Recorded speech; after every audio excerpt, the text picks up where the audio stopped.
Hey guys, tonight we begin not with a philosopher or a king, but with something far more dangerous and complicated.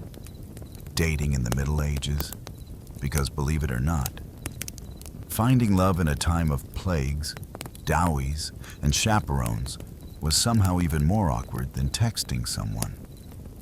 What you doing at 2 a.m., from courtly love songs to marriage by livestock negotiation. Medieval romance was less about butterflies and more about land rights. So before you get comfortable, take a moment to like the video and subscribe. But only if you genuinely enjoy what I do here. And let me know in the comments where you're tuning in from and what time it is for you. It's always fascinating to see who's joining us from around the world. Now, dim the lights. Maybe turn on a fan for that soft background hum. And let's ease into tonight's journey together. So, you're standing in a medieval village or maybe a chilly stone castle, wondering how to find love. Maybe strike up a conversation, compliment someone's hose, ask if they come here often. Nope, that's not how any of this works. If you're in the Middle Ages, dating in the modern sense doesn't really exist. You don't flirt, text, or go for long walks to see where it goes. Instead, your parents or your lord or your abbot are already deciding who you'll marry, when, and how many cows it will take to seal the deal. If you're a noble, you've probably been betrothed since before your voice dropped. You and your future spouse might meet for the first time on your wedding day. And yes, that's just as uncomfortable as it sounds. The whole thing is about land, titles, and family alliances. Not compatibility or how good they are at loot solos. If you're a peasant, things are slightly less formal. But only slightly. Your family still has a strong say.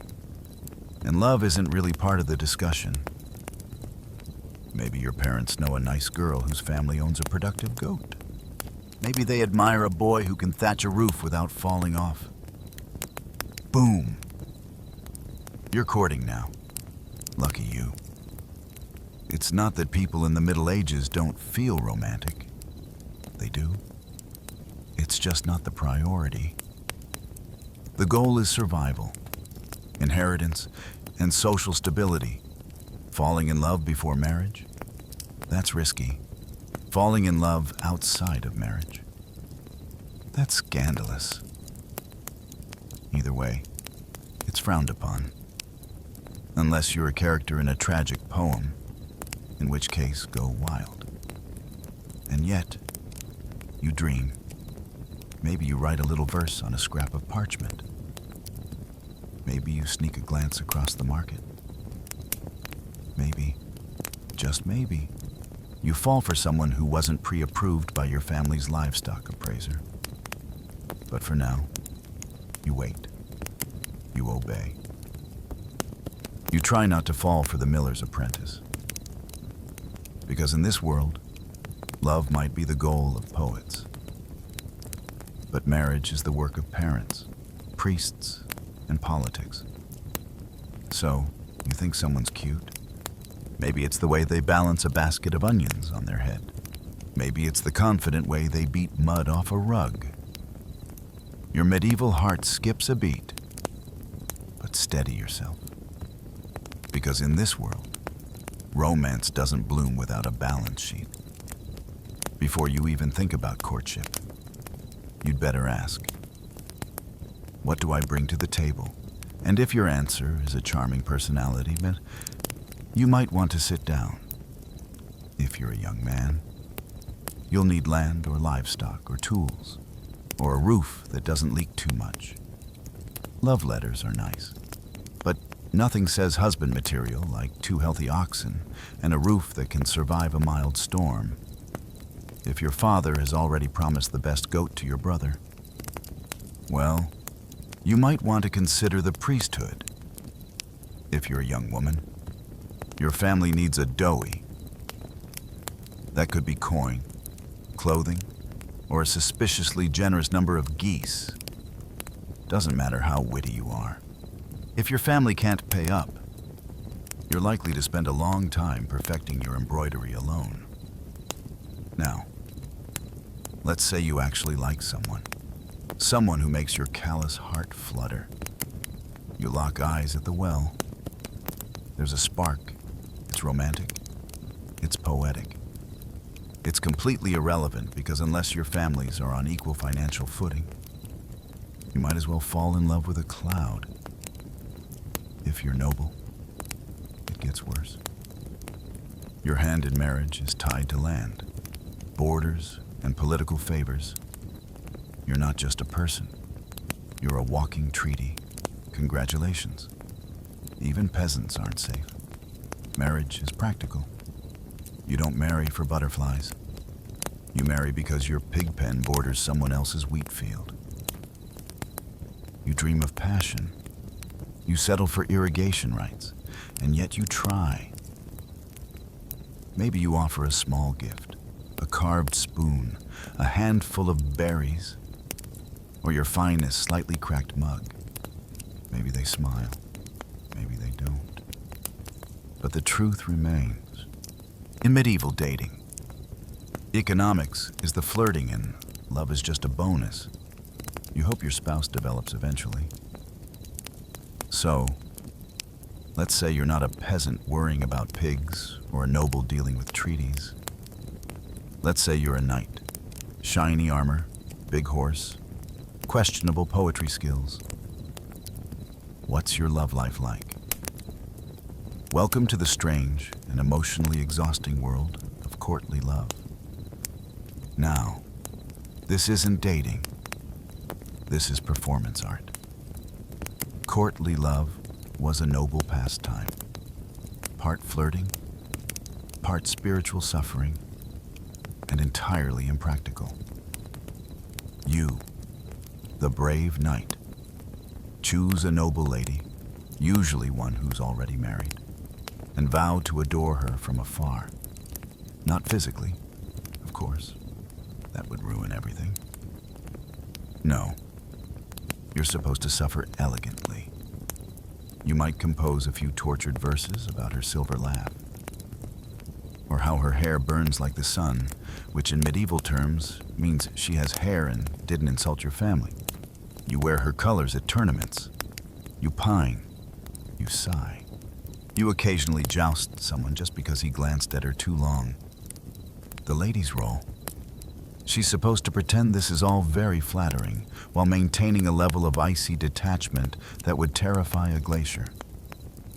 She may respond with a letter, a token, maybe a ribbon, but mostly she'll just be mysterious and unattainable, which is the entire point. The emotions are high, the actual contact minimal. At best, you might get a nod from across the hall or a finger brushed against your gauntlet during a feast. Anything more. And suddenly, it's not courtly love. It's a scandal, or worse, adultery. And no one wants that. At least not officially. This entire setup worked best when everyone involved agreed it was mostly pretend. It was a way to express longing, devotion, and creative angst, all without disrupting the social order. A medieval venting mechanism, if you will. Was it dramatic? Absolutely. Did it involve more poetry than practicality? Constantly. But for a knight stuck between battles and boredom, courtly love gave you something to write about and someone to write for. Just don't expect a happy ending or a kiss or even eye contact. So, you've fallen for someone. Great. Now comes the hard part. Expressing that affection in a society where touching someone's hand without a chaperone is basically a declaration of war. Welcome to the medieval solution. Tokens. Think of it as 12th century texting. Slow, confusing, and open to wildly inaccurate interpretation. Let's say you're a knight and you're hopelessly in love with Lady Margery of whatever her last name is. You can't speak to her alone, and your poems keep getting intercepted by her confessor. What do? You send her a glove, or maybe your embroidered sleeve. Nothing says I love you like mailing someone part of your wardrobe. And if you're on the receiving end, congratulations. You now have a sweaty linen sleeve you didn't ask for, and the romantic burden of pretending you know what it means. Is he confessing love? Asking for a favor? Suggesting a jewel? Who knows, women gave tokens, too. A ribbon, a piece of hair, a tiny pendant. It was sentimental. Sure, but also deeply strategic. Give the wrong guy the wrong token, and suddenly you're spoken for by someone with a lazy eye and a drinking problem. Tokens were meant to be subtle. A glove pinned to your chest, a ribbon tied to your sword hilt. Everyone knew what it meant, and no one said what it meant. The more cryptic, the better. It was less about communication and more about plausible deniability. Oh, this glove, no. It's not from Lady Joan. It just appeared on my pillow, scented with lavender, completely random. For commoners, tokens were simpler. Maybe a wood carving, maybe a handkerchief you stitched when you weren't milking something. It was still romantic, just with more calluses involved. Tokens were also risky. Giving one to the wrong person could spark rumors.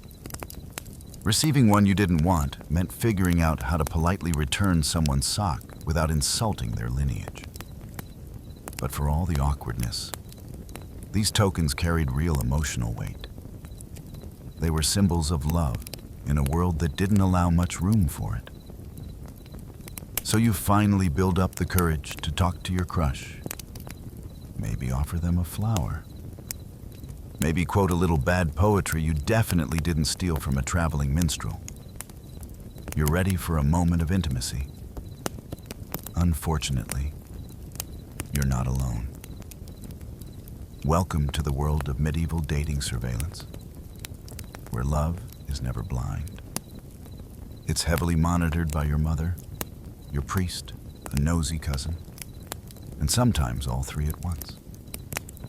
Let's say you're a young woman of marrying age. You're never just going for a walk. You're going for a walk with Margaret and her terrifyingly strict aunt who's already judging your posture. Even if you're simply fetching water, someone is watching. Someone is always watching. It's less dating, more espionage, and if you're a man trying to court someone, better hope you have the approval of her family, her parish priest, and the local gossip network. You show up at her house with flowers. Her father's behind the door, sharpening something. Her mother's pretending to stir a pot that hasn't boiled in 3 hours. And the village priest just happens to be passing by on his way to morning prayers at sunset. The logic behind all this supervision was simple. Protect virtue.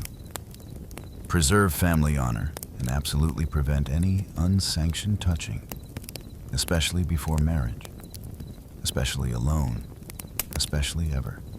Chaperones were there to monitor innocent interactions, group outings, monitored, walks, supervised, sitting within a 2-meter radius of each other on a bench, only if someone's grandmother is knitting nearby and pretending not to listen. The church, of course, had opinions. Lots of them. It regulated courtship the way a bouncer regulates a nightclub. Priests gave sermons about proper conduct and wrote lengthy treatises on the dangers of flirtation. Yes, that's right. Medieval clergy published anti-flirting manuals. Imagine someone copying those out by candlelight, while monks silently judge you from across the scriptorum. Even letter writing wasn't safe. Some monasteries opened love letters just to screen for moral content. That's right, divine censorship.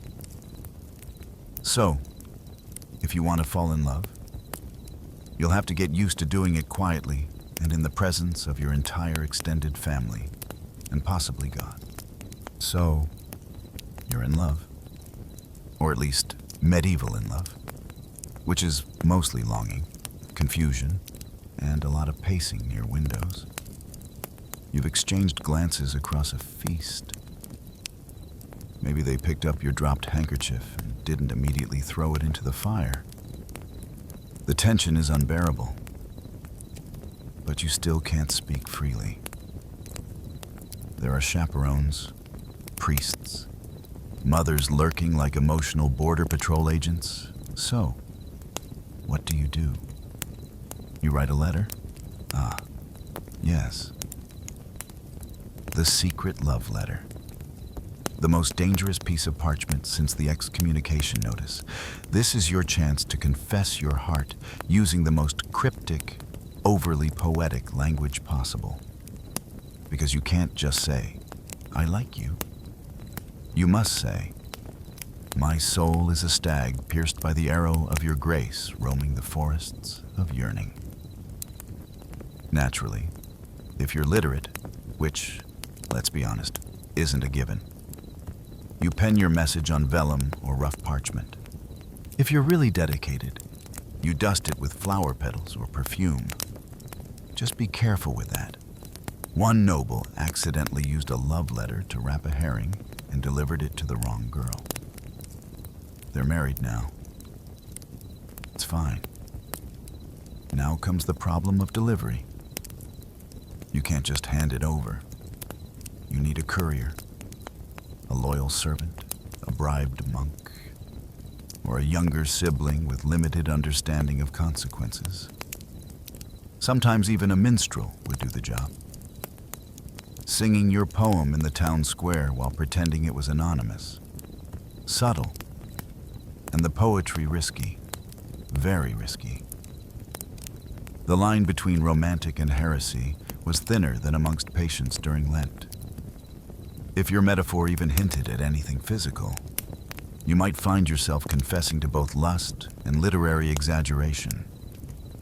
But despite all the rules, people did write. Some letters survived. Some poems were copied and passed around like forbidden fruit. In a world of rigid roles and constant supervision, a folded scrap of words could feel revolutionary. So you write.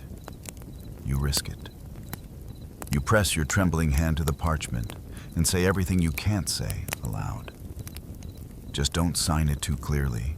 You want romance, not a church trial. Finally, a break, a feast day, a harvest festival, a maple dance. In short, a rare moment when your life isn't just work, prayer, and pretending you're not interested in the blacksmith's daughter.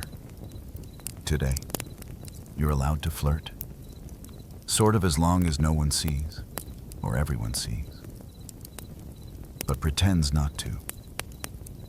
Welcome to medieval festivals, where romance blooms under the watchful eyes of everyone you've ever met, and 3 chickens. Festivals were one of the few socially approved moments when men and women could mingle, laugh, and dare we say, make eye contact. There's music. There's ale. There's someone wearing a flower crown with dangerous confidence. You've never seen so many people not pretending to be miserable. If you're a peasant, you might try to impress your crush by winning the sack race, catching a greased pig, or juggling 3 stale rolls of bread. Nothing says I'm available like falling off a hay bale with dignity. Dancing was your best shot at actual physical contact. The rules were rigid, but a well-timed spin or a not-quite-accidental hand graze could say more than any poem. The maple dance, for example, was basically a giant excuse for coordinated flirtation wrapped in ribbons and plausible deniability. And if you're noble, your version of flirting at a festival involved less hay and more poetry. You might compose a verse on the spot, Compare your lady's eyes to twin candles or other glowing things and offer a trinket. Hopefully, not one that was clearly made by your servant 5 minutes earlier. Food helped. 2. Offer your beloved a meat pie or share a honey cake. If they accept it with a smile, you're doing well. If they hand it to their dog, start over with someone else. But remember, everything you do, someone is watching. A parent, a priest, a bard with a big mouth. One misstep, and your flirty smile becomes a youthful indiscretion discussed at church for the next 6 weeks. Still, for a few hours, you can pretend. Pretend you're in a world where love isn't a transaction, where laughter isn't suspicious, and where dancing in public doesn't end in penance. Let's say you're not a knight, a noble, or a bard with a lute and excessive feelings. You're a regular villager. You wake up with the cows, go to bed with the chickens, and spend most of your day ankle deep in mud. You're not looking for a poetic soulmate. You're looking for someone who can milk a goat without emotional drama. Welcome to peasant courtship, where romance is practical, gestures are modest, and chemistry means we can survive winter together. In your world, dating is less about long conversations and more about shared tasks. You notice someone you like because they work hard, don't complain much, and have a decent set of teeth. That's it. That's the whole checklist. You're not picky. You're realistic. You don't need fireworks. You need someone who can gut a fish and maybe doesn't snore too loudly. So, how do you show interest? You give gifts. Small, useful things. A basket of eggs, a bundle of firewood, a good turnip, and if you're feeling bold, maybe a woven ribbon or a carved spoon. Nothing says I'm serious about you like a spoon you whittled by candlelight while your pig judged you silently. Conversations happen during shared chores. You might walk together to the mill, chat while tending sheep, or exchange pleasantries while shoveling something that smells questionable.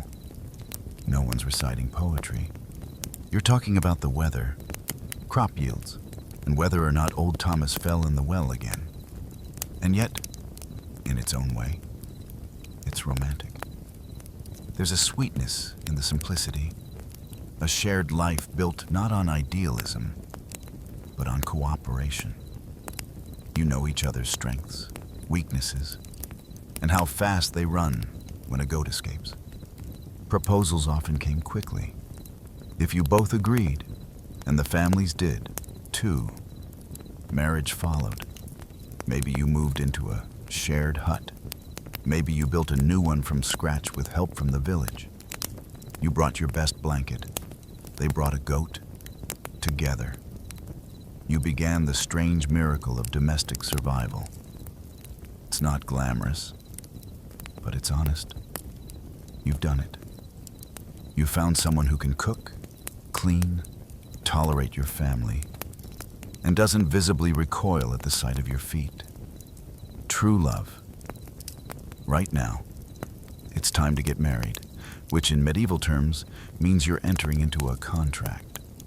Not a dreamy vow under the stars, a legally binding transaction, often negotiated with all the passion of a livestock auction. If you're a peasant, it's still a big deal. You gather a few witnesses, talk to the local priest, and try not to trip over the Latin during the ceremony. But behind the sweet-sounding blessings is a serious checklist.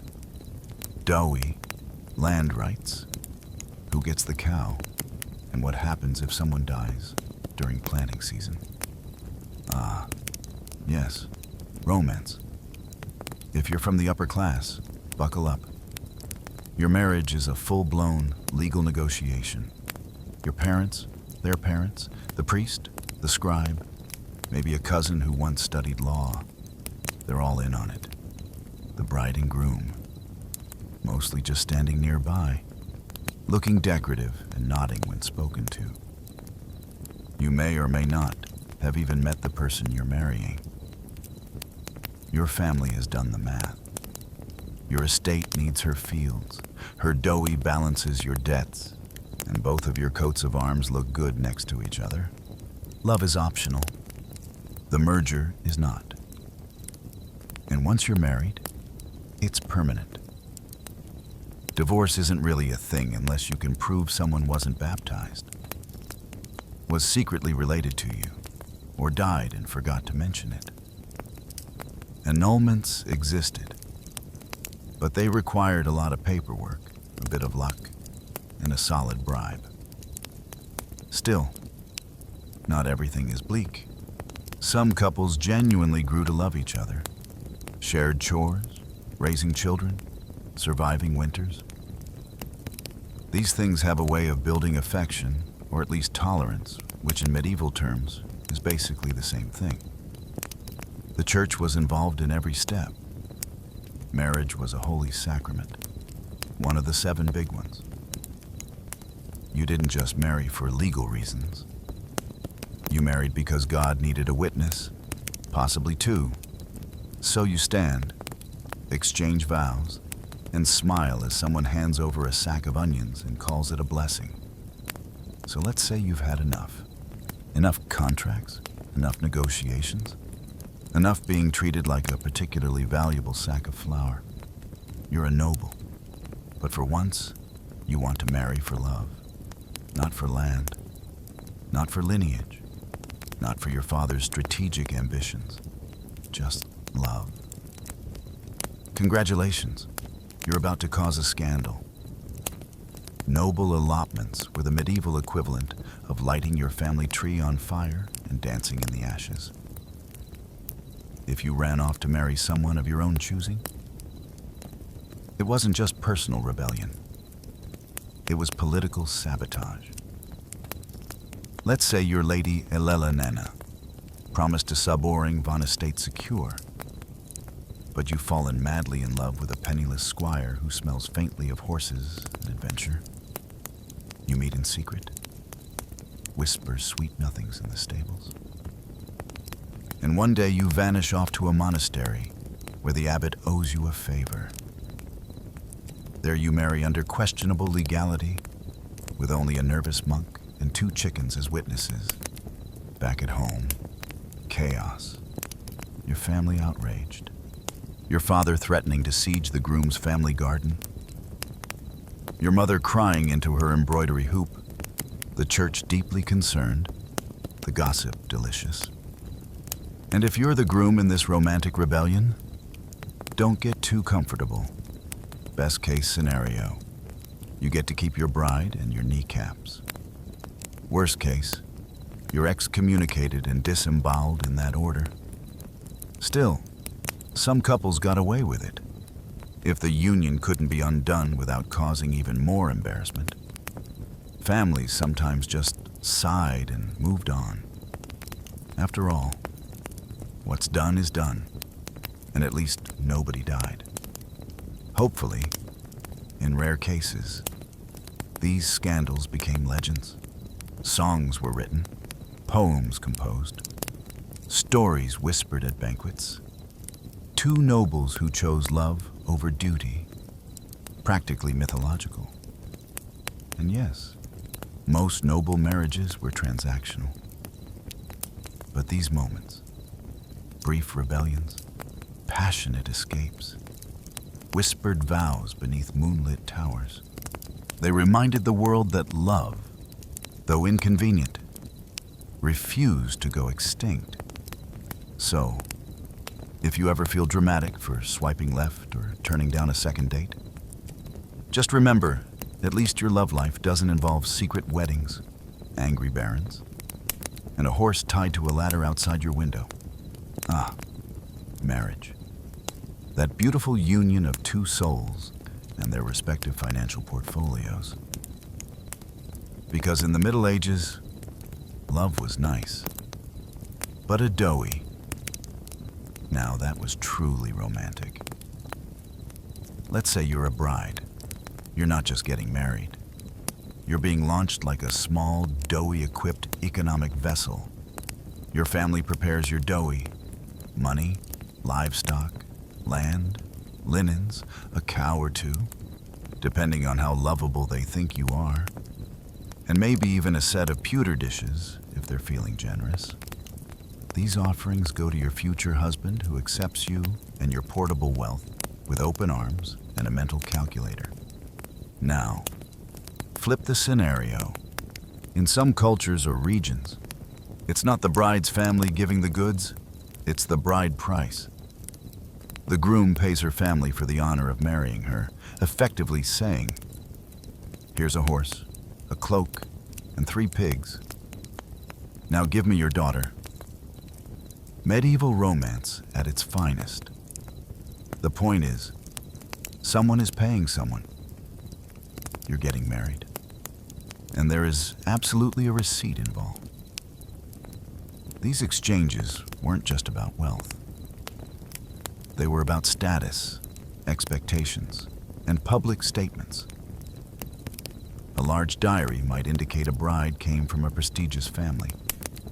A stingy one might suggest they were trying to offload her quickly, possibly due to suspicious personality traits or a habit of talking back. You, as the bride, didn't usually get to keep your doughy. It became part of the household economy, managed by your husband, guarded by the law, and hopefully not gambled away on dice and ale within the first month of marriage.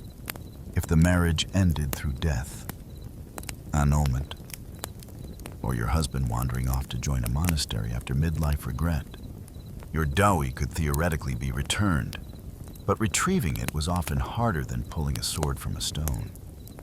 You'd need support, legal backing, and ideally someone who could read. Meanwhile, the bride price, if paid, was like buying a rare goat, expensive up front and no refunds. It compensated the bride's family for the loss of her labor. After all, who's going to milk the sheep now, so? While love was occasionally in the mix, money was always at the altar. So, you didn't go the marriage route. Maybe you were the second son, or your doughy was suspiciously small. Or you just really liked chanting. Either way, you've joined a monastery or convent. Congratulations. You've now taken a vow of poverty, chastity, and an aggressive disinterest in romance. And yet, here you are in a stone cloister surrounded by silence, candle smoke, and Brother Anselm's unexpectedly soulful eyes. Yes, even behind monastery walls, forbidden love found a way. To be clear, falling in love in a religious order was deeply discouraged, like you might get whipped, exiled, or lectured by someone with a Latin name. Discouraged. You've sworn to give your heart entirely to God, which means giving it to literally no one else. But hearts are unruly, and sometimes prayers start sounding a lot like love poems. Maybe it starts with innocent tasks, passing each other bread in the refectory, whispering during vespers, laughing a little too hard when someone drops a hymnal. Before you know it, you're tucking extra cheese into Sister Beatrix's satchel and questioning everything. Some monks and nuns wrote passionate letters, disguised, of course, as theological musings. Your soul is a shining light in the darkness of my contemplation. Sounds holy unless you read between the lines, and many did. There were inevitably scandals, secret meetings in the herb garden, midnight confessions that weren't strictly sacramental, and the occasional gasp-worthy discovery of a nun with a suspiciously round belly. The punishment, usually harsh, exile, public penance, or being reassigned to some far-off abbey known mostly for sheep and silence. Still, not all stories ended in disgrace. Some lovers escaped. A few even got married after being defrocked. Most, though, returned to their cloisters, red-faced and redevoted, swearing that the whole thing was just an overzealous theological debate. Because in the end, monastic life was about discipline. But humans are humans, even in robes, even in silence. And sometimes, a quiet glance across the chapel was more thrilling than any tournament or courtly poem. You did it. You got married. There was a priest, a pig roast, and someone spilled me on your mother's only nice cloak. But now it's been a few months or years, and something feels off. Maybe your spouse snores like a dying lute. Maybe they forgot to mention their chronic gambling problem. Or maybe you just realized that marrying for land and sheep doesn't automatically result in romantic bliss. Either way, welcome to the world of medieval marital disappointment. Now, don't go reaching for the divorce papers because they don't exist. At least not in any form you'd recognize.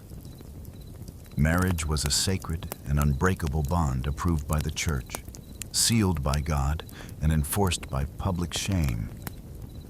You could try for an annulment, but you'd need a very good reason. We don't get along doesn't cut it. You'd have to prove that one of you is underage, already married, too closely related, which happened disturbingly often, or best case scenario, never consummated the marriage, which meant someone had to confirm that fact in writing, possibly under oath. Good luck. If you're a noble, it gets messier. Your marriage wasn't just personal, it was political. Trying to escape it could start a feud, ignite a scandal, or launch a minor war. Best to just quietly resent each other and attend separate feasts. So, what do unhappy couples do? Mostly, they just endure. You sleep in different beds. You sigh dramatically at dinner. You pour your feelings into embroidery, or that one really angry psalm. Passive aggression becomes your love language. Of course, affairs happen, usually quietly, sometimes spectacularly. Nobles had secret lovers. Peasants had suspiciously helpful neighbors. The church condemned it, of course, but that didn't stop people. It just made them better at sneaking around barns and blaming things on God's mysterious will. For women, getting out of a bad marriage was especially hard. Even if your husband was violent or vanished, society expected you to stay loyal, silent, and mildly pious while surviving off bread crusts and disapproval. Still, some people made it work. Marriages weren't always happy, but they could become partnerships forged by hardship, habit, and the shared experience of hauling firewood in the rain. Let's say your spouse dies. Maybe it was the plague, maybe a farm accident, maybe they tripped over a goose in the dark. However it happened, you're now widowed, and suddenly the medieval dating pool opens back up.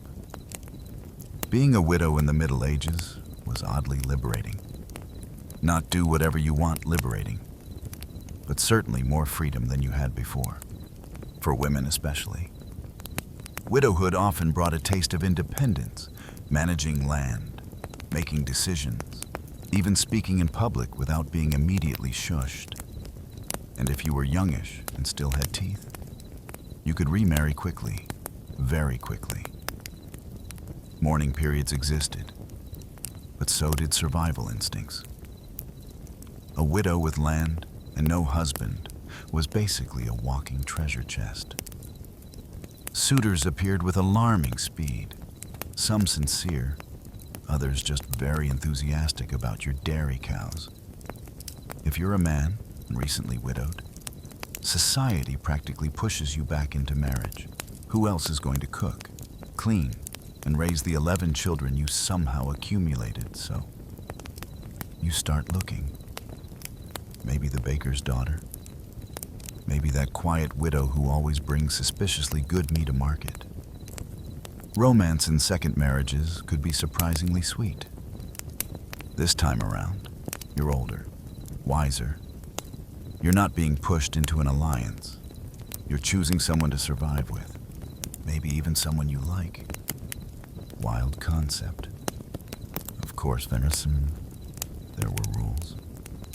The church frowned on remarriage that happened too quickly.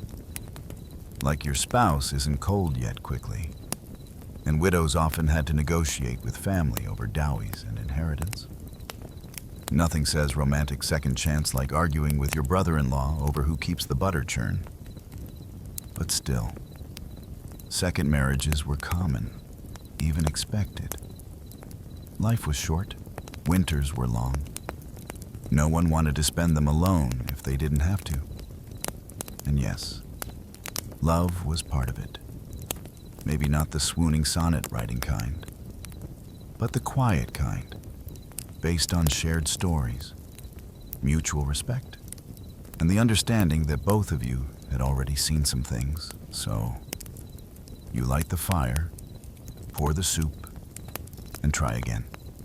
Not because it's perfect, but because it's human.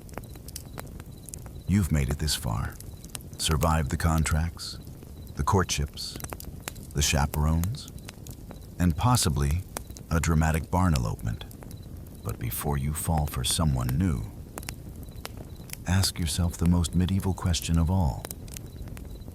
Are you cosmically allowed to love this person? Because in the Middle Ages, love wasn't just a matter of the heart.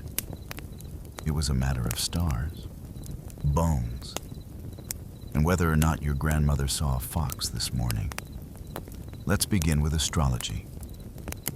Yes, before you kissed anyone. You might want to consult the local monk astrologer. Are your signs compatible? Is Venus in retrograde? Was your beloved born under an unlucky moon? If so, better to marry someone less cursed. Love is hard enough without planetary sabotage. Then there were birthmarks, mysterious little symbols that might identify you as your soulmate's long-lost twin or their destined executioner. Superstitions were flexible like that, but the church had its own checklist. You couldn't marry your cousin, or your second cousin, or your fourth cousin twice removed unless you had special permission, which the wealthy often bought because loopholes. So before things got serious, you'd probably need to draw a family tree and then quietly erase parts of it. Social status also mattered deeply. A noble could not fall in love with a peasant without it being declared either a miracle or a moral failing. Cross-class romance was rare, scandalous, and only acceptable if it later became a tragic folk song. And then there were the omens. If a raven flew overhead while you were thinking about someone, bad sign. If you dropped bread at dinner while glancing at your crush, forget it. That's a cursed union. Someone might bury a charm under your doorstep to protect you from improper suitors or to sabotage your chances. Either worked. Love in this world wasn't just personal. It was mystical. Everyone had an opinion. The stars, the saints, the weather, and that one woman in the woods who definitely wasn't a witch. Except she probably was. But despite all the rules, signs, and whispered warnings, people still loved clumsily, bravely, often against advice. Because medieval or not, the heart remains wonderfully disobedient. You've probably heard of Alexander the Great, maybe even Julius Caesar. But have you ever heard of the woman who allegedly chopped off the head of Cyrus the Great and dunked it in blood? Her name was Tamaris. And she didn't rule from a throne gilded in gold or within high-walled cities. No. Her court was the open sky. Her army was the wind, and her power came not from titles, but from pure, unshakable authority. She was Queen of the Maze, a confederation of nomadic tribes who roamed the steppes of Central Asia. Think horse archers, tattooed warriors, ritual feasts, and battlefield justice. Tomius didn't inherit her power from a pampered courtier system. She rose through grit, leadership, and possibly a healthy dose of don't mess with me energy. Her people were tough, accustomed to harsh winters, long migrations, and enemies on every side. But even among such people, she stood out. She was a warrior, a lawgiver, and a ruler in her own right. No husband overshadowed her, no brother guided her hand. Now, to be clear, much of what we know about Timarius comes from the Greek historian Herodotus, a man not exactly known for his strict fact-checking. But if even a fraction of his account is true, then Tomius wasn't just a queen. She was a storm in human form. At the heart of her story is this: a foreign superpower was growing stronger by the day. The Achaemenid Persian Empire led by Cyrus the Great. He had already conquered Lydia and Babylon, and now his gaze turned east. The Massage were next on his list. But Cyrus didn't fully understand what kind of woman he was dealing with. Before the first arrow flew, before the first spear shattered, and before her son's death changed everything, Tomius was already preparing for war, not because she wanted conquest, but because she refused submission. She wasn't just defending territory, she was defending a way of life. And as Cyrus would soon learn, there are some queens you just don't invade. Cyrus the Great had a reputation. He wasn't just any king.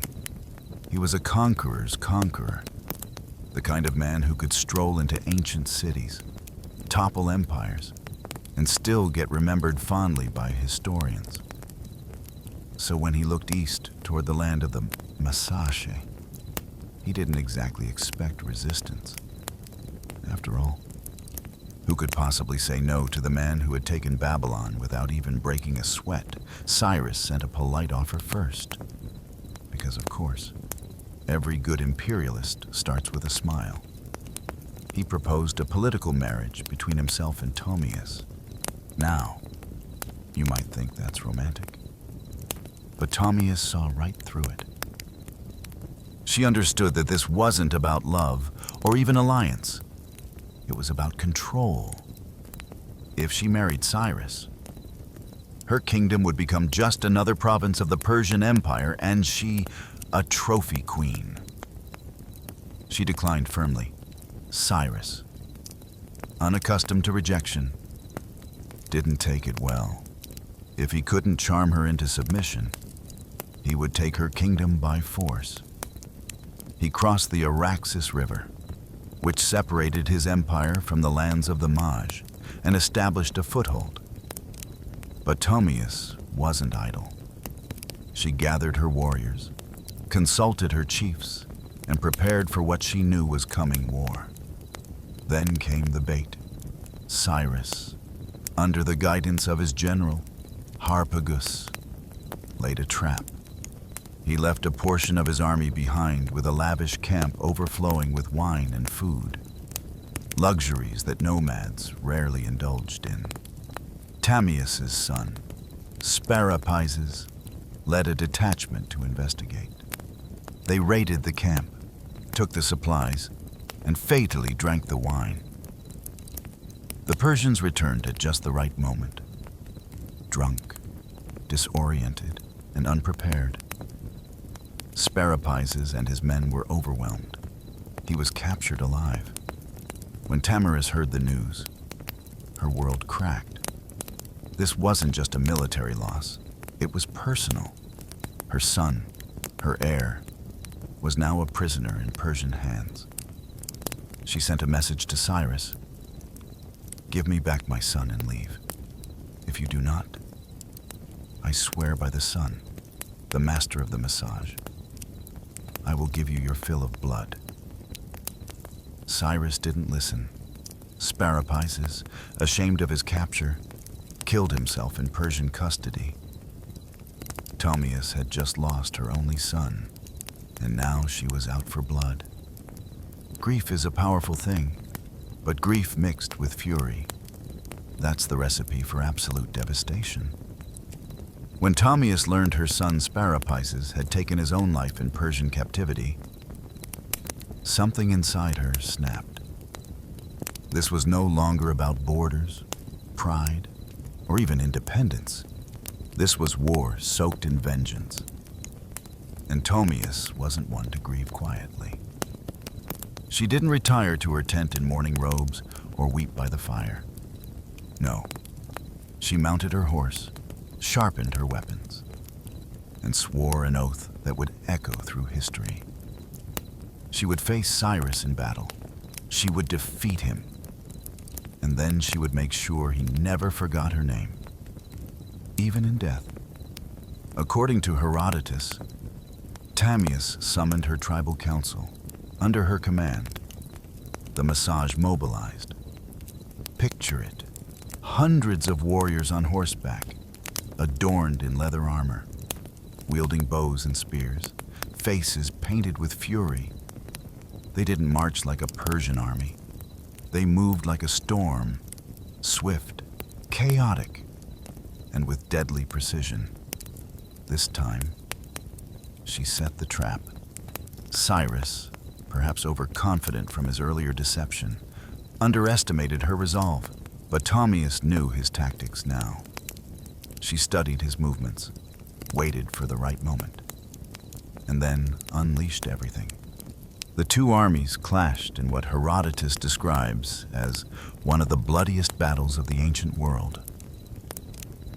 There were no fancy formations or long speeches, just screaming horses, clashing blades, and a queen who fought alongside her warriors. No silk-road empress here. Tomius was in the thick of it, riding hard, cutting down enemies with merciless focus. And when the dust finally settled, Cyrus the Great was dead. Tomius, ever theatrical in her justice, had his body searched. His head was severed, placed into a wineskin filled with blood, and presented as a final offering. According to Herodotus, she spoke to it. You thirsted for blood. Now drink your fill. Whether or not every detail is true is almost beside the point, because what matters is that Tomius won. She crushed the most powerful empire of her day, avenged her son, and made sure that her name would be remembered not as a victim, but as a conqueror. And this was just the start of her legend. The battlefield was silent.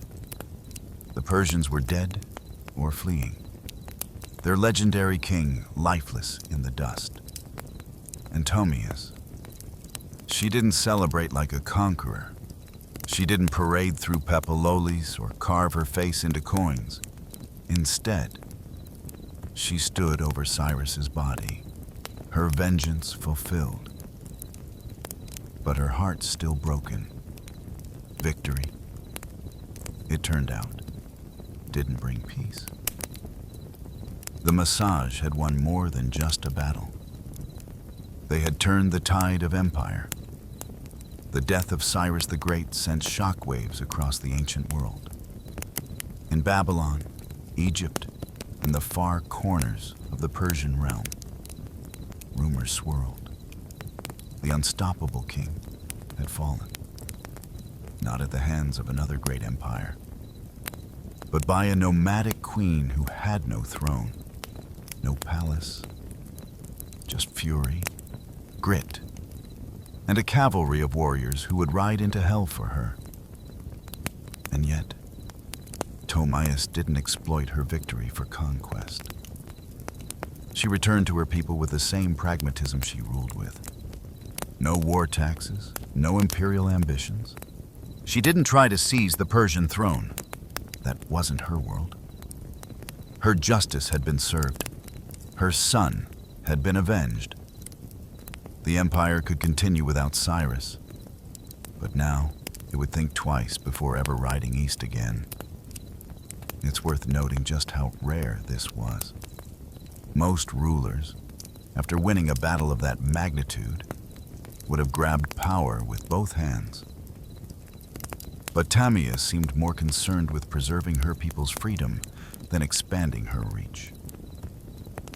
And yet, this is where her story begins to fade. There are no records of her after the battle. No statues, no royal tomb, no massage monuments carved in stone. She rides into the fog of history as elusive and untamed as the steppes themselves. Historians debate whether Herodotus exaggerated her tale. Some say Cyrus died elsewhere, that the wineskin of blood was poetic fiction. But even skeptics agree someone dealt Persia a heavy blow. And it wasn't a king. It wasn't a general. It was a queen, a mother. A woman whose love for her son fueled one of the most dramatic reckonings in ancient history. And her story. It didn't need to be written in stone. It was carried by the wind. Because when the wind howls across the steppe, some still say it whispers her name to understand Tomius. You have to understand the people she led. The Massage weren't your typical ancient civilization. No marble temples, no hanging gardens, no scrolls of poetry. They were a nomadic warrior culture living in the vast, untamed lands east of the Caspian Sea. Lands too wild for Persian satraps or Babylonian scribes. Their world was one of movement, survival, and honor. Imagine sprawling plains without borders, herds of horses and cattle as currency, and warriors raised in the saddle. Children were taught to ride before they could walk straight. Archery wasn't a sport. It was second nature. Their bows were compact and deadly. Their armor, layers of leather and scale, flexible for riding, sturdy for war. They hunted, they raided, and they fought to protect their freedom. And unlike many patriarchal societies of the time, Magyeti women could and did fight. That wasn't an exception. It was expected. Warrior women weren't legends. They were your neighbors. So when Tamias picked up a sword and led her people into battle, no one raised an eyebrow. She wasn't pretending to be a man or defying norms. She was the norm, just sharper, smarter, and far more dangerous than most. Their society valued strength, but also justice. Crimes were punished harshly, but fairly. Property was communal in many ways.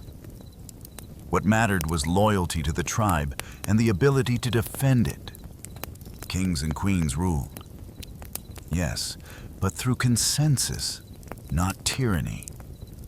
Leaders had to prove themselves through deeds, not bloodlines. And as for religion, they were sun worshippers. Tomius, in her famous warning to Cyrus, swore by the sun, the master of the Massage. The sun was life, light, and justice, the divine judge of all oaths. To break one's word was to spit in the face of the heavens. In short, Tamias wasn't some anomaly. She was the ideal embodiment of her people. Fierce, principled, proud. She didn't rise to power in spite of being a woman. She rose because she was exactly the kind of leader the Masachi revered. While the Persians had bureaucracy, the Masag had freedom. and in one brutal, history-defining clash, that freedom held its ground. Because when you come from a land where the wind never stops and the sky is your only ceiling, submission is simply not an option. You know what's strange? Everything we know about Tamias, her battle with Cyrus, her son's death, the wineskin full of blood, it all comes from one man, Herodotus. Now, Herodotus is often called the father of history, which sounds great until you realize he's also the father of hearsay myth and dramatic flair. The man loved a good story, and if that story involved divine omens, gory revenge, or queens shoving heads into blood, well, even better. So, how much Ophius's tale is true, that depends on how much you trust a Greek writing decades after the events, who had probably never met a single massage in his life.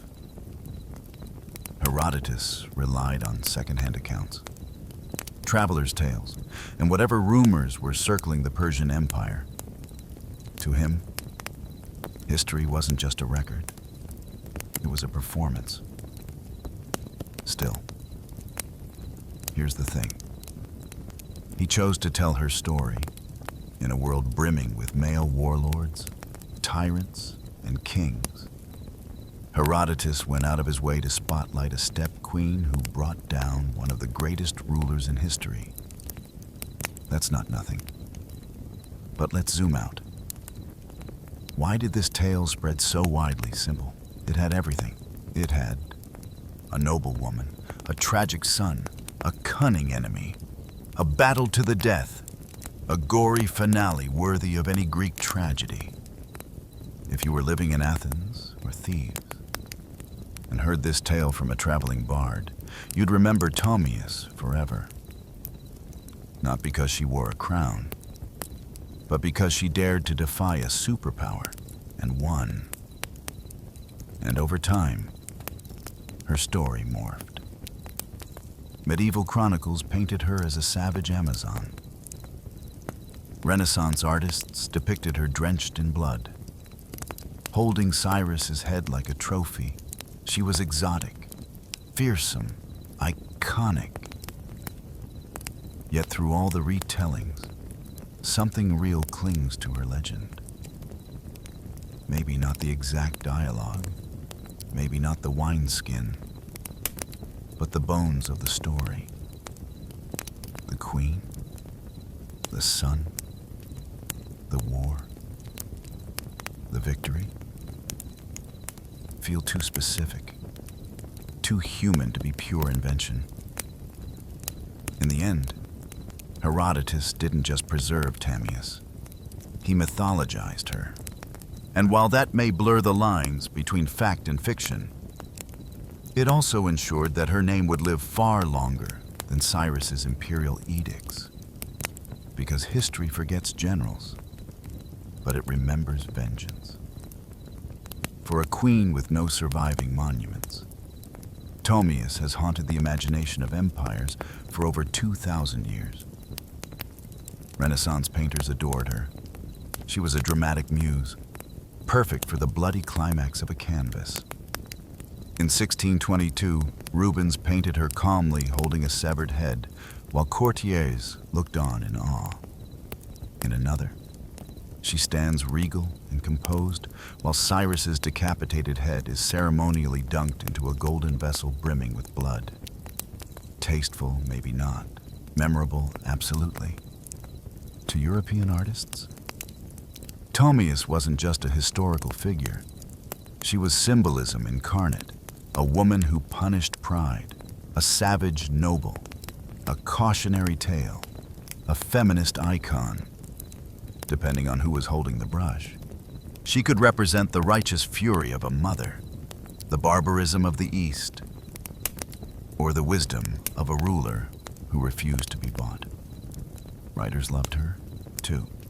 In the 18th and 19th centuries, she appeared in plays, novels, and philosophical tracts.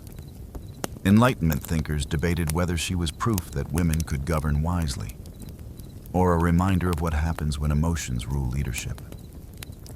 Either way, she stayed in print. But oddly enough, her own people left no records. The Masag faded from history, absorbed or erased by later nomadic cultures. No carved inscriptions, no burial mounds with gold plaques saying Tamiris was here. Her memory survived entirely through outsiders' eyes. And yet, she kept reappearing. In Soviet-era Central Asia, Tamiris was reclaimed as a symbol of resistance against imperialism. Statues of her were erected in Kazakhstan and Turkmenistan. Modern scholars re-evaluated her not as a bloodthirsty barbarian, but as a legitimate head of state, a woman who ruled, led armies, and negotiated from a position of strength. She has appeared in everything from documentaries to video games. In one moment, she's a playable leader in a strategy game. In the next, she's being analyzed in academic journals on gender and power. That's range. And here's the strange part. We still don't even know what she looked like. No coins, no busts, no carvings. But we know what she stood for. Strength, vengeance, autonomy, legacy. In a world that forgets queens who behave, Tamiris is remembered because she did not. She didn't ask to be part of history's art gallery. She kicked the door down and posed for the bloodiest portrait ever painted. Tamiris wasn't the first woman to lead warriors into battle, and she certainly wasn't the last. But history tends to treat women like her as exceptions, isolated flashes of power in a man's world. The truth, Tamiris was part of a long, often overlooked lineage of women who ruled through the sword. Let's rewind a bit. Before Tamiris, there was Shemuramat, the Assyrian queen who may have inspired the mythical Semiramis, builder of cities, slayer of rebels.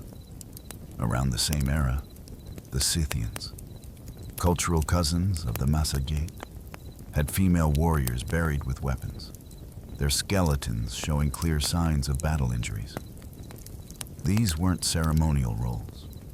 These women fought, bled, and died on horseback. And after Tamiris came more. Boudica, the Celtic queen who led a fiery revolt against the Roman Empire in the 1st century CE, is often compared to her, like Tamiris. Boudica's war was sparked by personal loss. Her daughters were assaulted, her land seized. Her response? She burned Roman settlements to ash. The parallels are uncanny. Grief, vengeance, and an empire too arrogant to see what was coming. There's also Zenobia, Queen of Palmyra, who in the 3rd century CE defied Rome itself and carved out her own mini-empire in the east. She minted coins with her face. She declared independence. She made the emperor come to her. What binds all these women together, Tamiris included, isn't just power, it's audacity. They led in eras that pretended leadership belonged to men. They wielded authority not as caretakers or stand-in, but as strategists, generals, and rulers. And while many male leaders were praised for their conquests, these women were often labeled dangerous, unnatural, savage. Why? Because they won. Tamiris wasn't an outlier. She was part of a global, centuries-long pattern of women who rose in times of crisis and made kings bleed. Her story, preserved by Greek pens and modern imagination, reminds us that female leadership wasn't rare. It was just rarely recorded. So when you picture ancient warfare, don't just see helmets and beards. See a queen on horseback, bow in hand, blood in her eyes. And understand Tomius wasn't alone. She was just one of the few they couldn't erase. Tomius never built a palace. She didn't leave behind golden inscriptions or dynastic walls. There's no great tomb, no preserved armor, no marble bust in a museum. And yet, she endures. In many ways, her legacy is a paradox. Her entire story hinges on a handful of paragraphs from Herodotus, biased, embellished, possibly fictional. But those words planted a seed that refused to die. For over 2 millennia, her name has resurfaced again and again in times when the world needed to remember that power doesn't always wear a crown or a beard. She's been reimagined through so many lenses. To Renaissance Europe, she was the noble savage, a warning to tyrants. To modern Central Asia, she became a folk hero, a symbol of resistance and national pride, especially in countries still reckoning with colonial and imperial pasts. Statues of her rise from plazas in Kazakhstan. Children learn her name in school books. Politicians quote her when invoking strength and independence. But beyond symbolism and myth, there's something undeniably human about her story. It's about a mother who lost her son. It's about a leader forced to choose between surrender and survival. It's about a person who, when cornered by one of the greatest powers the world had ever seen, chose to fight and won. In a world that often erases the names of warrior women, Tomius persists like a blade buried just beneath the surface, always ready to be unearthed by a new generation hungry for stories of untamed defiance. She reminds us that history isn't just kings and empires. It's also mothers and queens, grief and revenge, dirt and blood. It's the silent moments after battle when a woman stands alone in a field littered with corpses, knowing she has changed the course of the world but will never be fully believed. And that might be her greatest legacy, the refusal to be forgotten. No statues, no problem. Her name still rides on the wind of the steppes. Her story still makes emperors look mortal. And her legend still whispers the warning, "Come for me, and you'll drink your fill of blood." So the next time you hear of a great king's downfall, remember, sometimes the final blow comes not from a rival empire, but from a queen on horseback, lost to history, but never truly gone. Imagine a life where your walls are made of felt.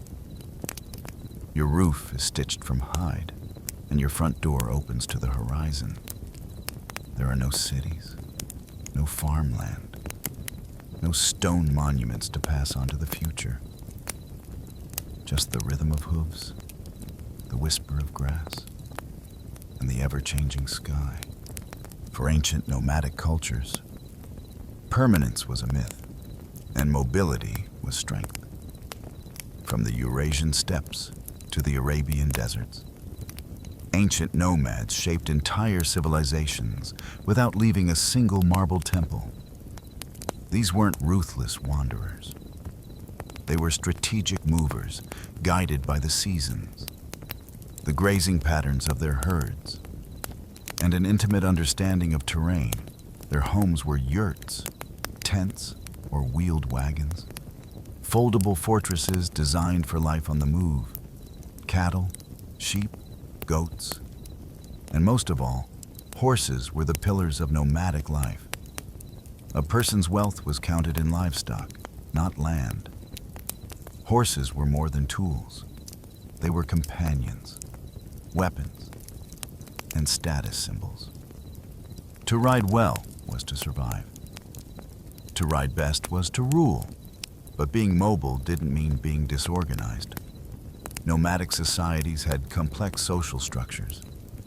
Power usually flowed through clans and tribes, with leadership often based on merit and influence rather than strict heredity. A chief or hun might rise through tactical brilliance, oratory skill, or sheer charisma. Loyalty was personal, earned in campfire councils and on wind-cored battlefields, and far from being isolated from the world. Nomads were its connective tissue. They moved silk from China, spices from India, silver from Persia, and slaves from Europe. Nomadic caravans and traders were the original transcontinental couriers long before empires caught on. And when trade broke down, they raided, swift, strategic, and terrifyingly efficient. Their history wasn't written in stone. It was sung, recited, and remembered. Elders passed down legends and laws through oral tradition. A tribe's entire legal system, history, and identity could be carried in the mind of a single bard or elder. Stories weren't entertainment. They were instruction, governance, and identity. In the eyes of empires, nomads were unpredictable, alien, and dangerous.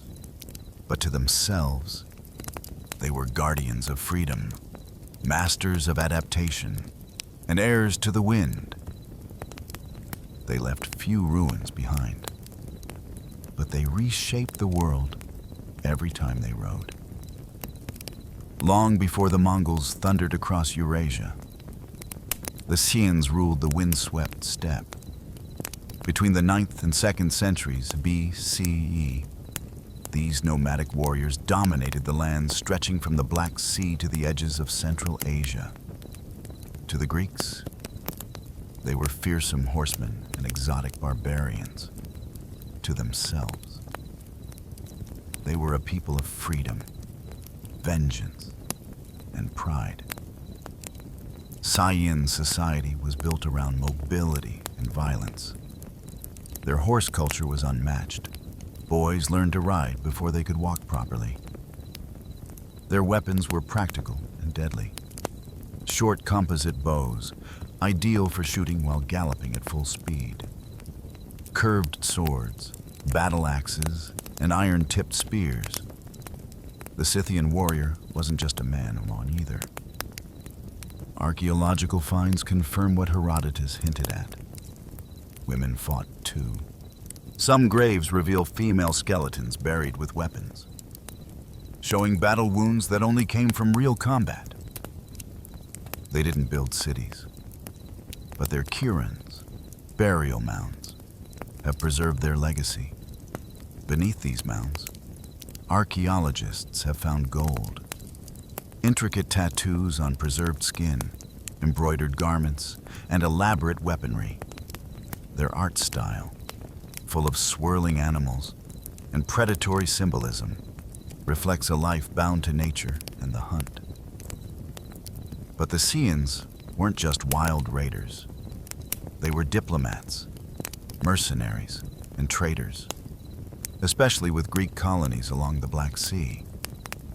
They sold furs, slaves, and grain, and in return, imported wine, pottery, and luxury goods. Greek writers both admired and feared them. Herodotus wrote of their strange customs, like drinking the blood of enemies or using scalps as napkins. But he also praised their justice and loyalty to kin. Their religion was primal and animistic. They worshipped gods of war, fire, and fertility. Some rituals involved cannabis smoke, others horse sacrifice. Their worldview was cyclical and tied to the land, not in terms of ownership, but sacred movement. Eventually, they faded, pressured by other nomadic groups like the Sarmatians and boxed in by growing empires. The Saiyans dissolved into history.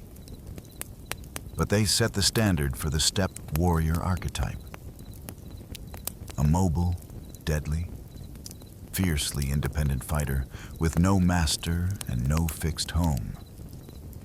They didn't write books.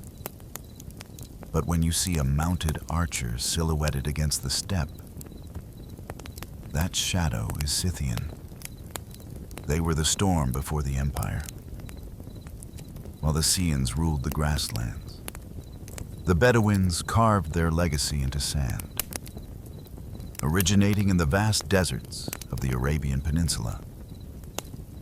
The Bedouin were not merely wanderers, they were engineers of survival, mastering some of the most inhospitable terrain on Earth. Unlike the mounted thunder of steppe nomads, the Bedouin life was quieter, more deliberate. It was built around the rhythms of the desert, drought and rainfall, grazing routes, and the movements of stars. Their home was the black goat hair tent, or beetlech, portable, breathable, and easy to pack.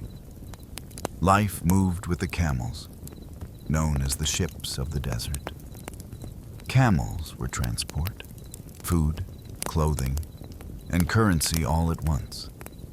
The Bedouin were famed for their tribal structure. Everything revolved around the clan. Loyalty to kin came before all else. Honor, or sheriff, wasn't just a word. It was the social glue. A single insult could start a blood feud. But generosity to guests, karam, was just as sacred. The stranger could expect food, water, and protection for 3 days. No questions asked. Their warfare was rooted in the raid, or gezu, fast, strategic attacks designed to capture goods and livestock without unnecessary bloodshed. Battle wasn't about mass slaughter. It was about survival, prestige, and honor. A successful raid elevated a man's status. A failed one could stain a tribe's reputation for generations. But Bedouin life wasn't all conflict and sandstorms. It was rich in oral tradition. Poets were warriors of words. Their verses preserved history, shamed enemies, and praised heroes. Poetry was passed from memory to memory, often performed in song-like cadence around the fire. Some poems became tribal law, others became legacy. Trade caravans also passed through Bedouin lands. These tribesmen served as guides, protectors, and sometimes smugglers, moving goods like incense, spices, and silk from southern Arabia to the Levant and beyond. They knew every oasis, every star path.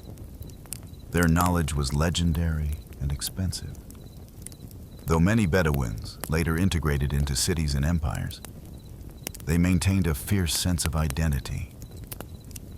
Even today, the black tent and tribal codes remain symbols of Bedouin pride. They weren't just survivors of the desert. They were its soul. No nomadic people have ever reshaped the world quite like the Mongols. In the 13th century, these steppe riders erupted out of the plains of Mongolia and carved out the largest contiguous land empire in history. But their roots were no different than the other nomadic cultures they followed. Mobile, clan-based, and fiercely adaptive. Life on the Mongolian steppe was brutal and demanding. The Mongols lived in gur, circular felt tents that could be assembled in under an hour and packed onto a cart the next morning. Their herds, horses, yaks, goats, sustained them, and their children were raised in the saddle.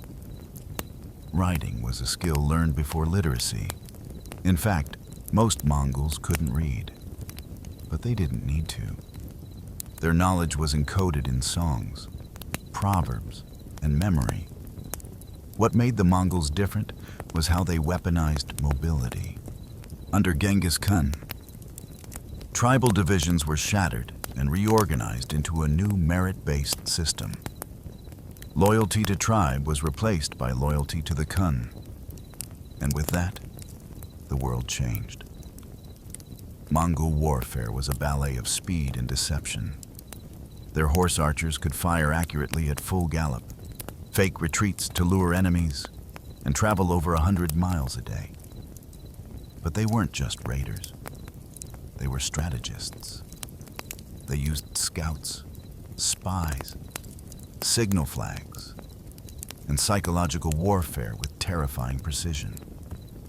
Once they began conquering cities, they adapted quickly. Siege engineers from China and Persia joined their ranks. The Mongols learned how to build catapults, flaming arrows, and battering rams, and used them with chilling efficiency. But here's the twist. They weren't just destroyers. The Mongol Empire connected the world in ways never seen before. They revived and protected the Silk Road, ensuring safe passage from China to Europe. Goods, ideas, and even diseases like the Black Death traveled their vast network. They introduced paper currency, passport systems, and religious tolerance across their realm. A Muslim merchant, a Christian priest, and a Buddhist monk could all travel safely under Mongol rule as long as they didn't rebel. And yet, they remained nomads at heart, even as they governed empires. Mongol rulers still returned to their tents, their herds, and the open steppe. They conquered cities, but never truly belonged to them, because no matter how high they climbed, they always rode with the wind at their backs. To the sedentary empires, nomads were either useful or dangerous, and sometimes both at the same time. But to nomads, the line between trade and raid was negotiable. One day, they'd escort your caravans across the desert. The next, they'd plunder your border towns. It all depended on the mood, the season, and how well you paid. Trade was vital to nomadic life. Most nomads couldn't grow grain or make pottery. They needed tools, textiles, spices, and luxury goods. In exchange, they offered livestock, furs, leather, salt, and exotic items like falcons or rare horses. Some traded directly with empires. Others operated as middlemen between distant regions, forming crucial links along the Silk Road, incense route, and other transcontinental paths. But these weren't simple merchant caravans. They were armed convoys ready to defend themselves or attack depending on the situation. A tribal leader might negotiate with a border governor one week, then raid his storehouses the next. Empires called this treachery. Nomads called it options. The Saiyans, for example, traded grain and gold to Greek cities along the Black Sea. But if a city tried to cheat them, they burned it. The Bedouins protected incense and spice caravans across Arabia unless someone failed to pay protection fees. Then the camels changed direction. The Mongols, under Genghis Khan, initially tried peaceful trade with the Khwarezmian Empire. But when their merchants were executed, they responded by annihilating entire cities. To the nomadic mind, trade was personal and political. It wasn't just business. It was a reflection of respect. If a sedentary kingdom treated the nomads as equals, commerce thrived. If they disrespected them, the punishment was swift and usually on horseback. This tension gave rise to a strange relationship. Border economies, towns and cities on the edge of nomadic zones often became hybrid spaces, half military outpost, half market. Governors bribed chieftains, tribes traded news, horses, and intelligence. Sometimes marriages were arranged to seal fragile peace. This dance between trade and raid wasn't a flaw in nomadic life. it was a feature. It allowed them to negotiate power without occupying territory, to influence empires without building them, and to remain fluid in a world that worshipped walls. They didn't need to conquer cities. They just needed cities to keep watching the horizon. In a world without libraries, scrolls, or printing presses, how do you preserve your history for nomadic cultures? The answer was simple and incredibly powerful. You remember it. Oral tradition wasn't just a storytelling tool for ancient nomads. It was their library, courtroom, constitution, and mythos all rolled into one.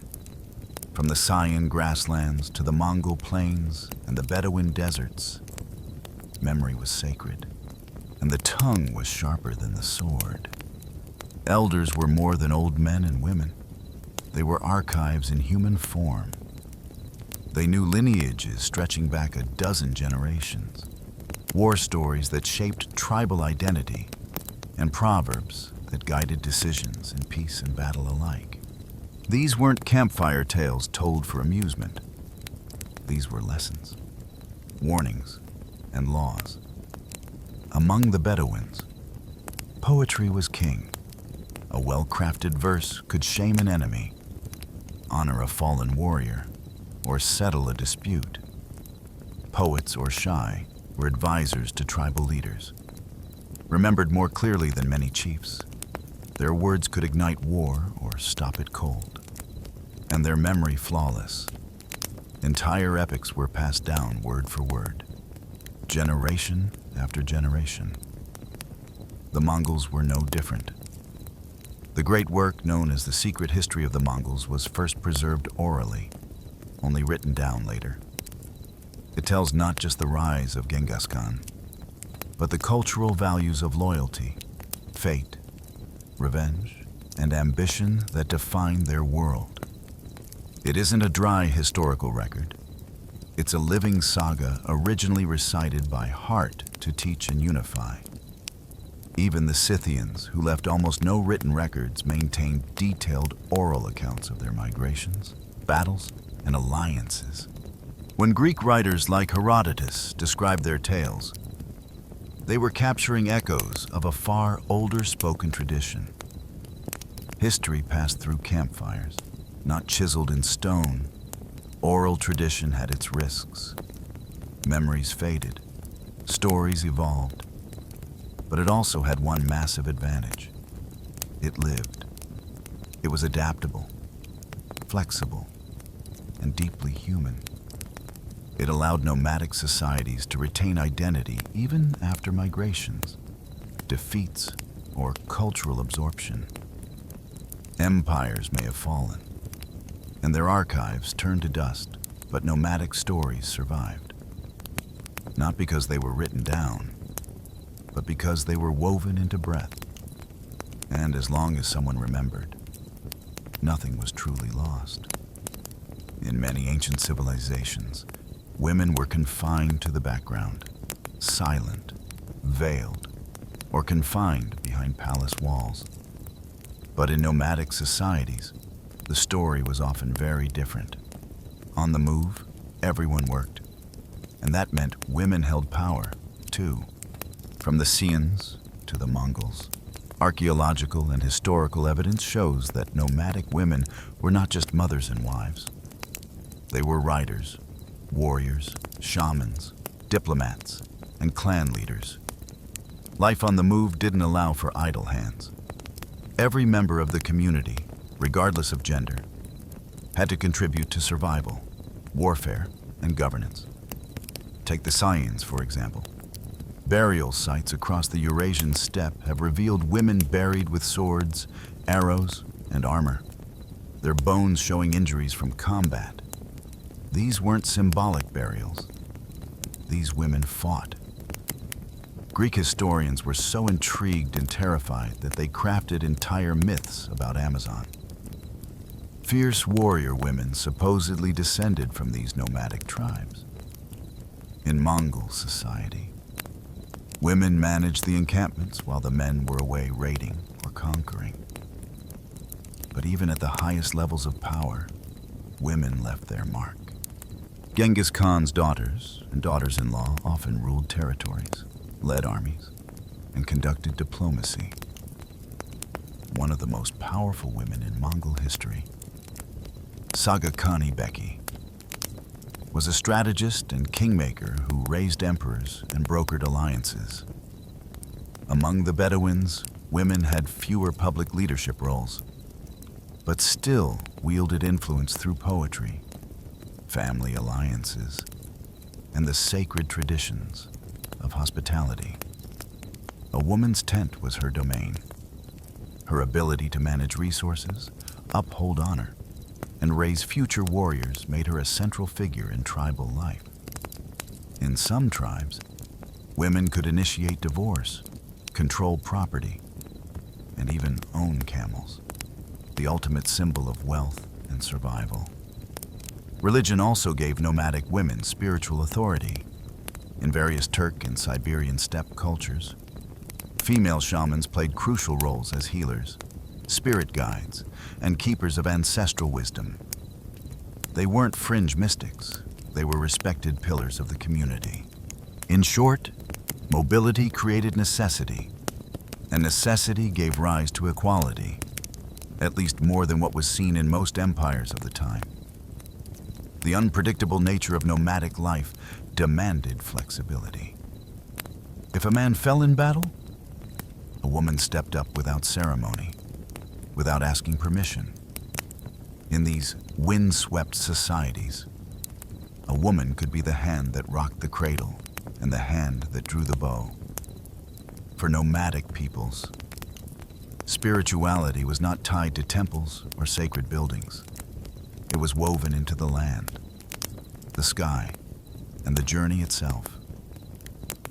When your life is in constant motion, your gods ride with you.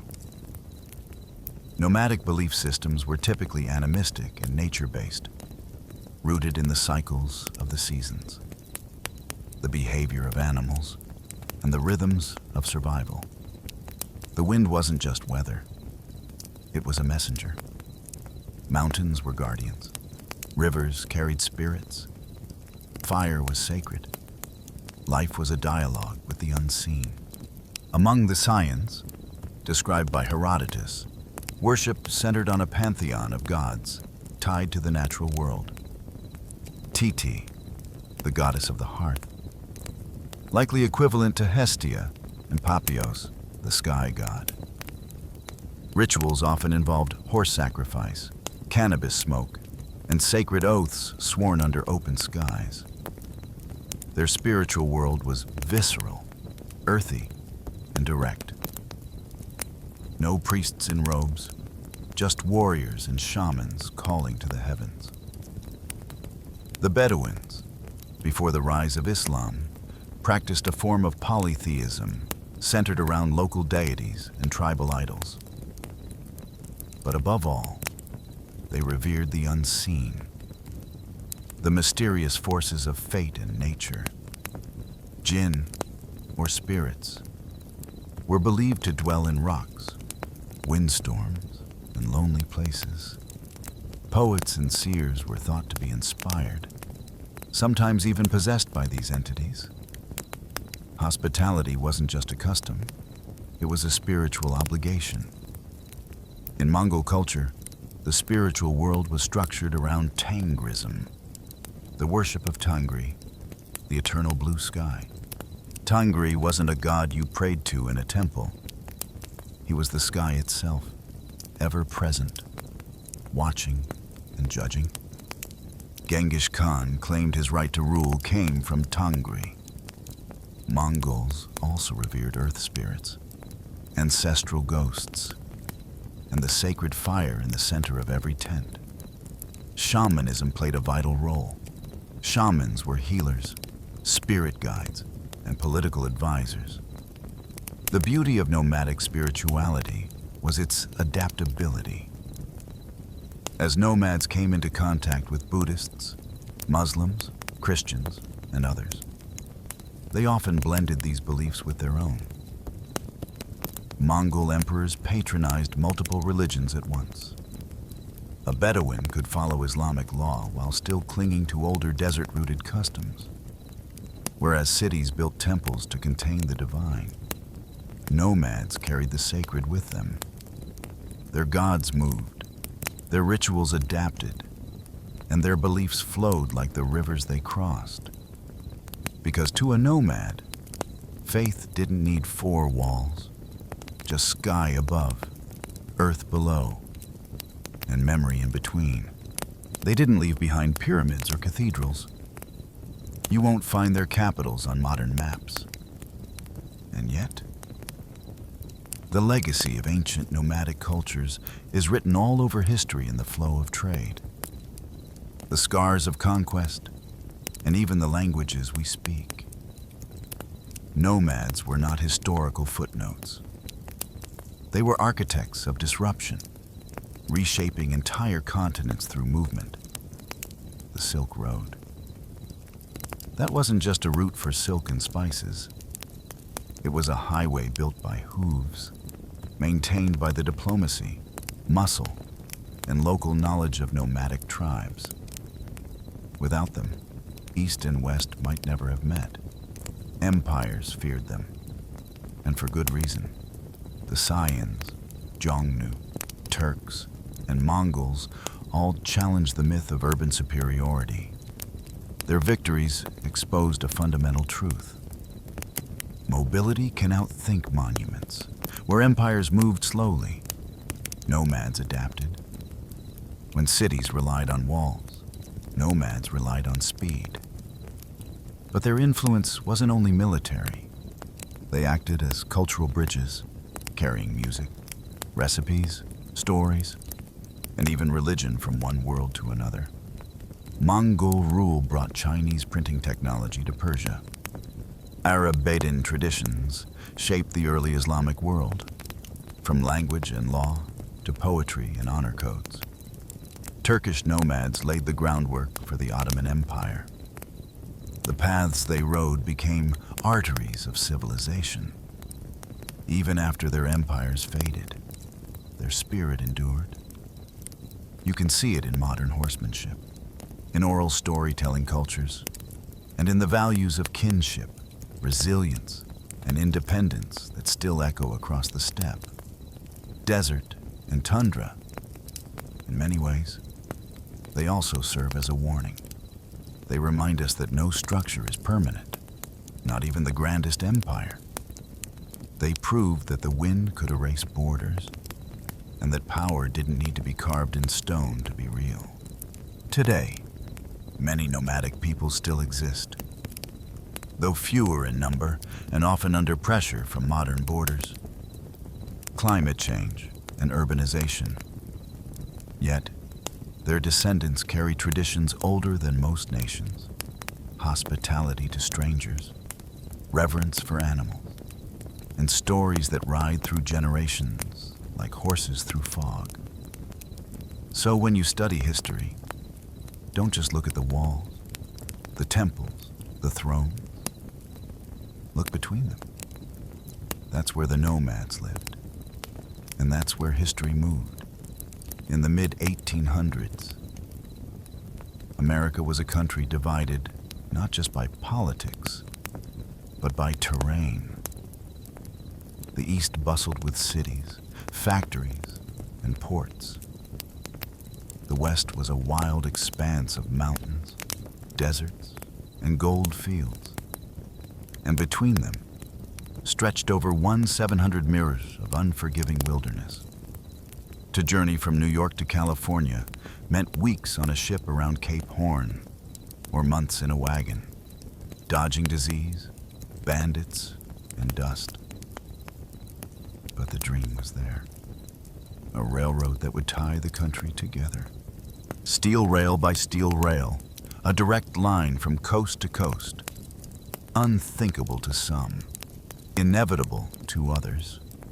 Visionaries believed it could unite the Republic, speed up communication, move armies, open new markets, and settle the untamed frontier. To build it, however, would require more than ambition. It would take money, labor, land, and political power.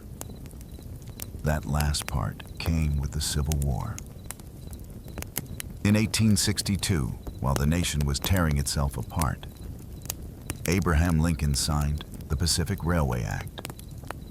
The law authorized two railroad companies, the Union Pacific and the Central Pacific, to start building from opposite ends of the country.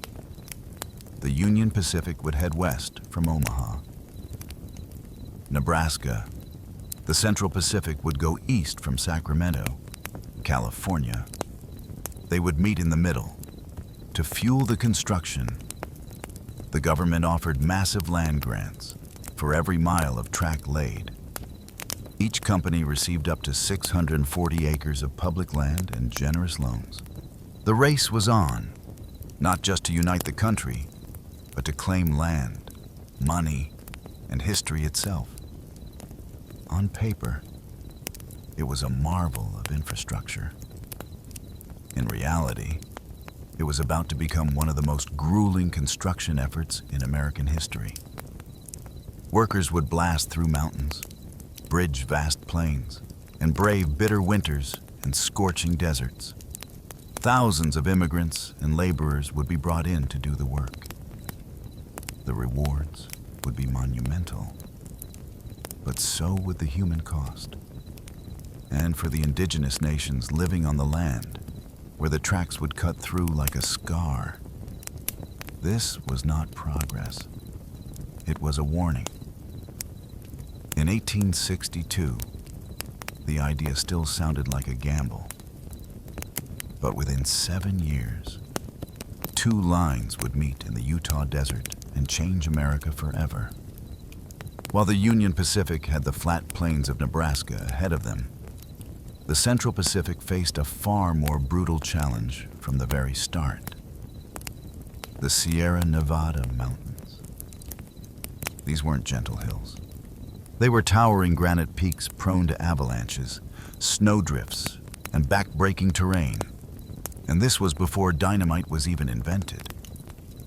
Construction began in Sacramento in 1863, but the real wall stood just 80 miles east.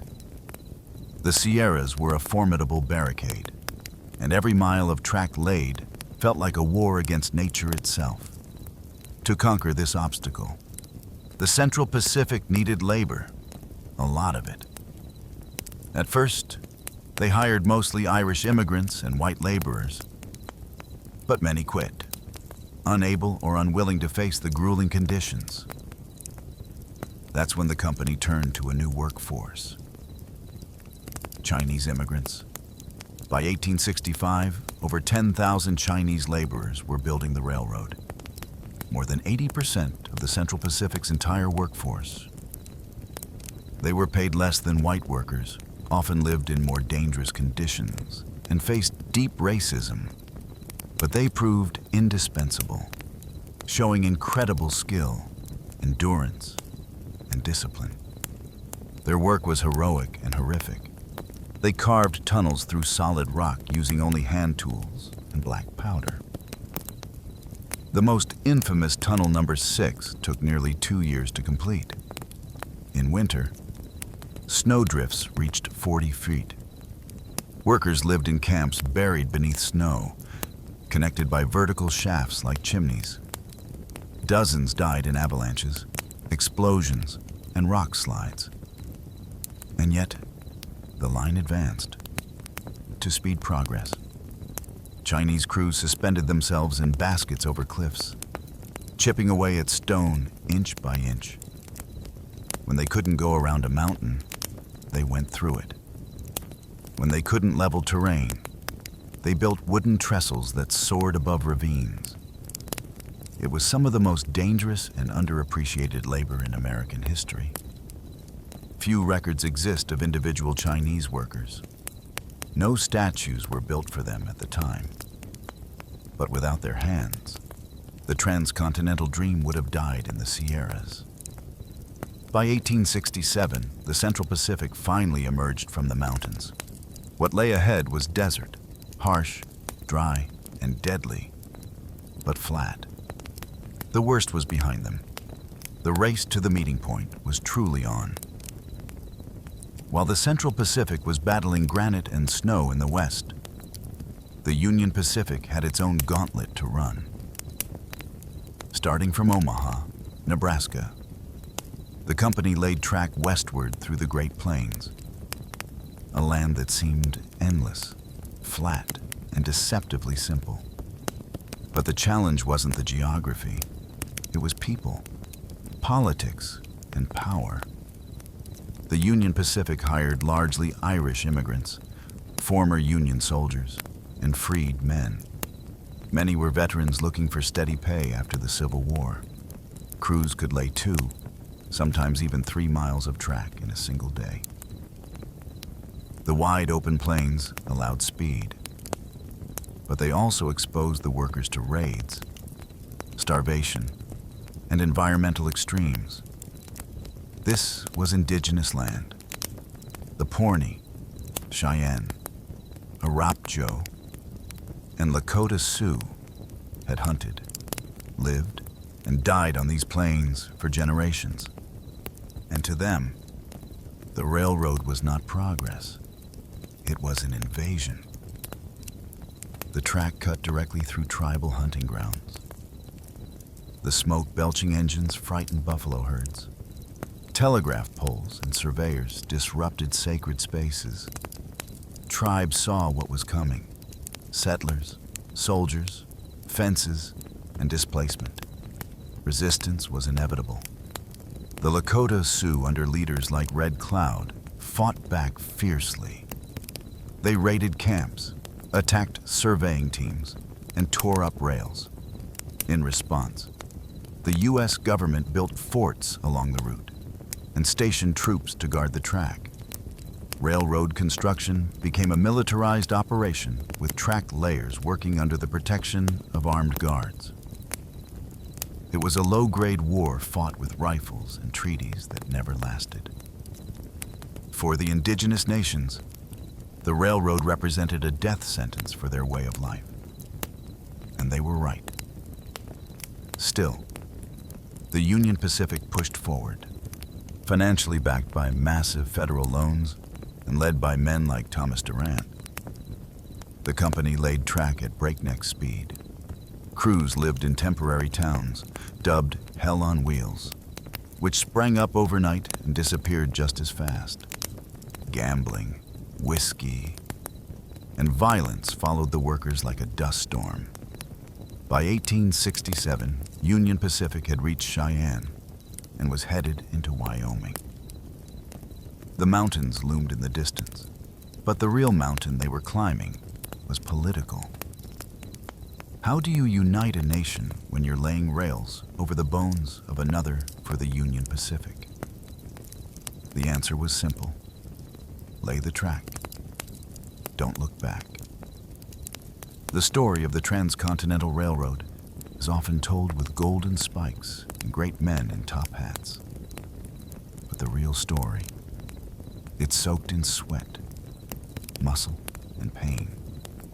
Much of it provided by men whose names were never recorded, whose graves were never marked, and whose stories were buried beneath the tracks they built.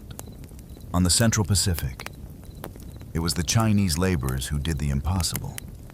Nearly 15,000 of them, most hailing from Guangdong province, endured freezing temperatures, deadly explosions, and racial hostility while tunneling through the Sierra Nevada. They earned less than white workers, received no recognition, and were often housed in separate inferior camps.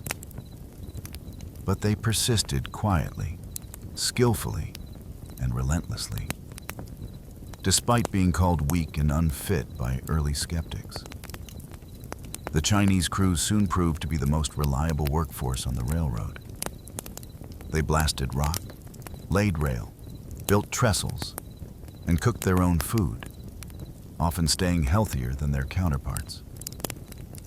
Yet, when the last spike was driven at Promontory Point, none of them were invited to the celebration photo. Meanwhile, on the Union Pacific. Irish immigrants made up a large portion of the workforce. Many had survived famine and war, only to face new dangers on the plains. They fought off raids, laid track at incredible speed, and drank themselves to sleep in rickety tents. Their lives were hard, but their labor was essential. Former enslaved African-Americans also worked the rails. Some hired as freed men seeking better lives. Their contributions, like those of the Chinese and Irish, went largely uncredited. Laborers of color were exploited, but indispensable. This was a multinational workforce building a nation with bare hands and broken backs. And then there were the cooks, blacksmiths, teamsters, and supply haulers, each playing a role in keeping the great machine of progress moving forward. None of them were executives. But without them, there'd be no golden spike. In the grand American myth, we tend to spotlight the visionaries and tycoons, but railroads weren't laid by dreams alone. They were laid by calloused hands, underpaid men, and marginalized workers. People who bent history with no guarantee they'd be remembered. They didn't build the railroad for glory. They built it to survive. By the late 1860s, the two railroad companies, the Union Pacific and the Central Pacific, were no longer just building tracks. They were locked in a frenzied competition, each racing toward an invisible meeting point somewhere in the Utah Territory. But this wasn't a gentleman's agreement. It was a war for land, money, and prestige. Why the urgency? Because of the way the government subsidies worked.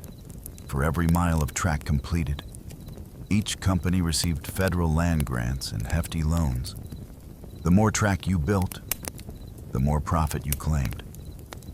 So naturally, both sides tried to outbuild the other, even laying parallel tracks in opposite directions, knowing full well that only one set would be used. It became absurd. Crews worked at breakneck speed. The Central Pacific, fresh off their victory over the Sierra Nevada, now blasted through the Nevada and Utah deserts. Meanwhile, the Union Pacific crossed rivers and high plains, skirting the edge of the Rocky Mountains.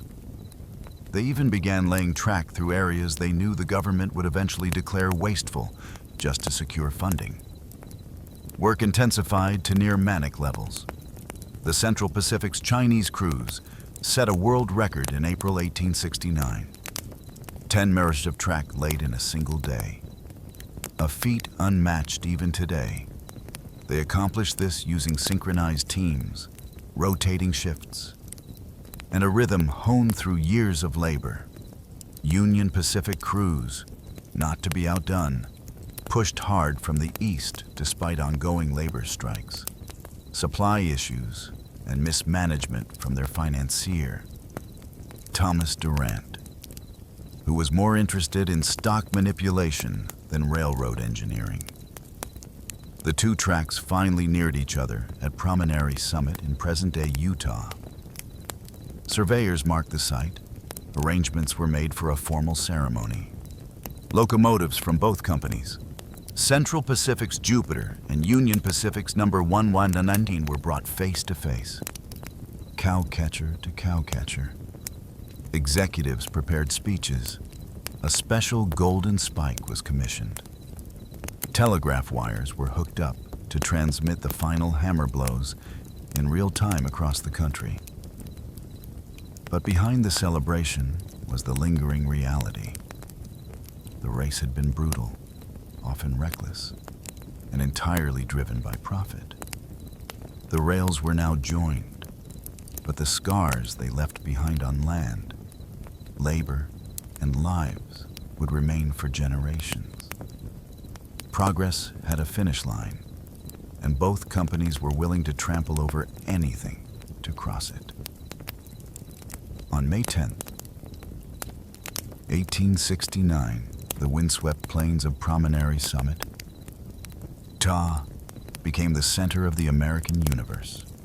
A crowd of workers, officials, journalists, and railroad executives gathered to witness the momentous event, the joining of the Union Pacific and Central Pacific Railroads, the completion of the Transcontinental Railroad. Two gleaming locomotives stood nose to nose on the finished track. The Central Pacific's Jupiter and the Union Pacific's number 119.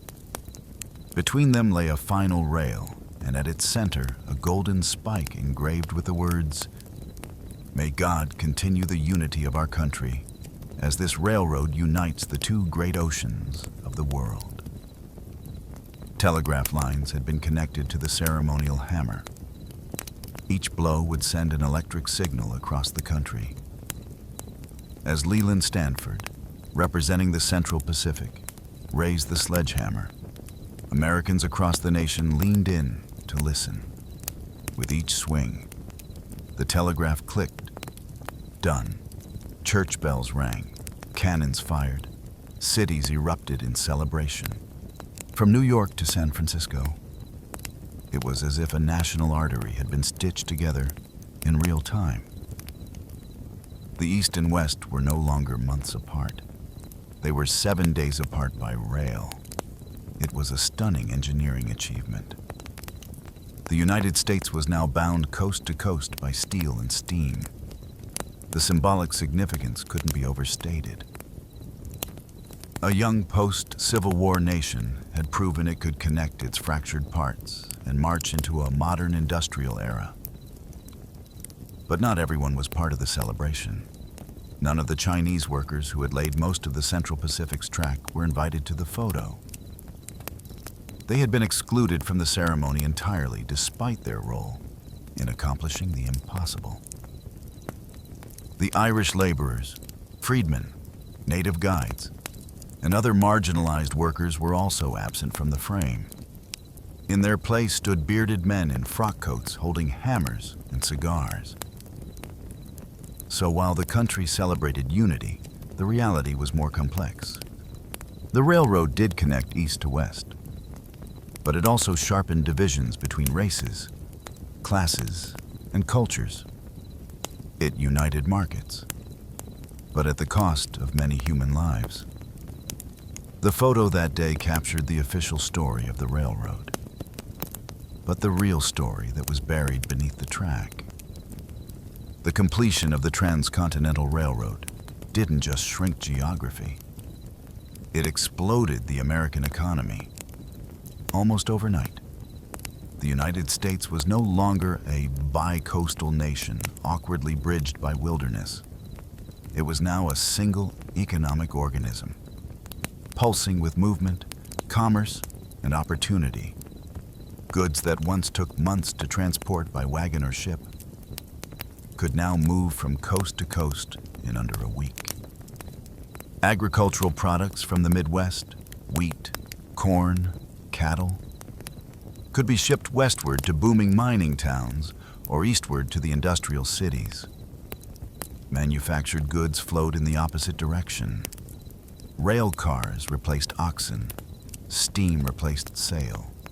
What had once been an uncertain frontier was now a profitable supply chain. Towns sprouted like weeds along the railroad. Railroad towns that grew up almost overnight. Some became cities. Others disappeared as quickly as they came, especially if the rail line shifted. But each one was a node in a growing network, connected by a steady rhythm of pistons, whistles, and smoke. The railroad also helped fuel industrial growth. Ironworks, coal mines, timber mills, all surged with demand. The need for rails, locomotives, and infrastructure created jobs across the nation. Steel barons and railroad tycoons got rich. Bankers lined their pockets, and small-time entrepreneurs rode the wave, opening hotels, restaurants, and general stores along the line. Mail moved faster. News traveled across time zones in days instead of weeks. For the first time, the government could project real presence across the full continent, deploying troops, resources, and political influence wherever the rails reached. And let's not forget the human factor. Millions of people moved west. Immigrants from Europe who once landed in New York now saw a direct path to land and labor in California, Oregon, and the Western Territories. Homesteaders, prospectors, ranchers, and outlaws all rode the same steel road toward destiny. Of course, this boom wasn't evenly shared. Wealth flowed upward. Native lands were devoured. Laborers remained poor. But there's no denying it. The railroad transformed the U.S. from a regional republic into a continental power. The engine wasn't just moving people. It was moving money, power, and the future. And once it started, it wasn't going to stop. Beneath the polished steel and triumphant headlines of the Transcontinental Railroad lay a darker, more tragic legacy. The destruction of indigenous lands, lives, and cultures. The railroad didn't just connect east and west. It sliced through native homelands, carving out routes through territories held by the Lakota, Cheyenne, Shoshone, Ute, and many others. What had once been open plains and sacred ground was now divided by rails, telegraph poles, and fencing. With each spike driven, native sovereignty was eroded. The impact was immediate and brutal. Buffalo herds central to plains, tribes, economies, diets, and spirituality were slaughtered en masse to clear the way for trains and settlers. In some cases, passengers were encouraged to shoot buffalo for sport from moving trains. These herds, once numbering in the tens of millions, dwindled to near extinction in just a few decades. The railroad brought more than tracks. It brought settlers, soldiers, and surveyors. Towns popped up where there had been none. Homesteaders, empowered by the federal government, staked claims on tribal lands, what treaties hadn't taken. The railroad now absorbed, and with settlers came enforcement. Military garrisons sent to protect the tracks and suppress any resistance. Conflicts erupted. The Sioux, Cheyenne, Arapjo, and other tribes fought back in what became a series of bloody wars. Some labeled uprisings, others outright massacres. From Red Cloud's War to the Battle of Little Bighorn, the railroads were both the battleground and the prize. Eventually, resistance was crushed. Indigenous nations were confined to reservations, often hundreds of miles from their ancestral lands. The psychological toll was immense. Sacred sites were desecrated. Hunting patterns were broken. Nomadic cultures built around seasonal migration and vast open space were forced into fixed locations under constant surveillance. And all of it was justified in the name of progress. The Transcontinental Railroad was hailed as a marvel of American ingenuity. But it came at the cost of 1,000 nations' dreams.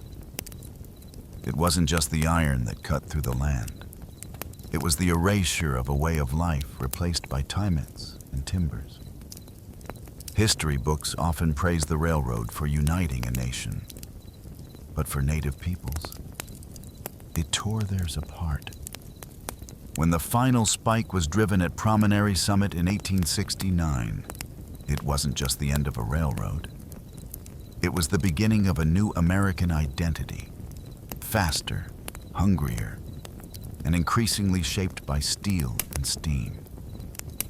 The Transcontinental Railroad shrank the country. What had once taken 6 months by wagon or ship now took 7 days by rail.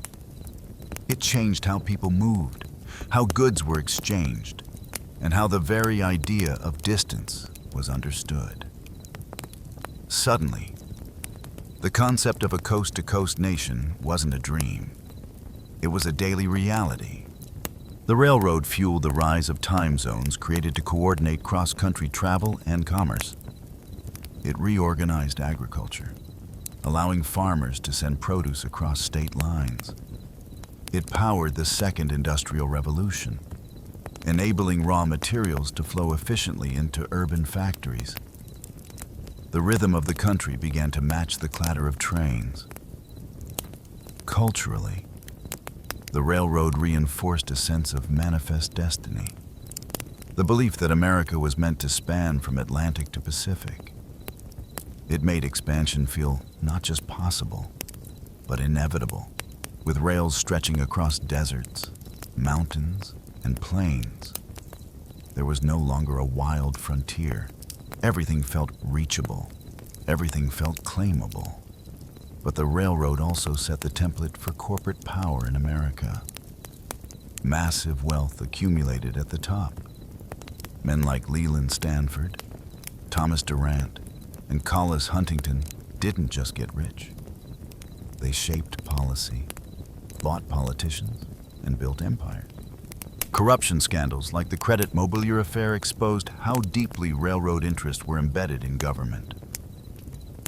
For laborers, the train tracks marked both opportunity and exploitation. For indigenous peoples, it marked the end of a world. For the environment, it brought radical change. Forests cleared, rivers bridged, buffalo nearly exterminated. Yet for all its costs, the railroad undeniably stitched the fabric of a modern America.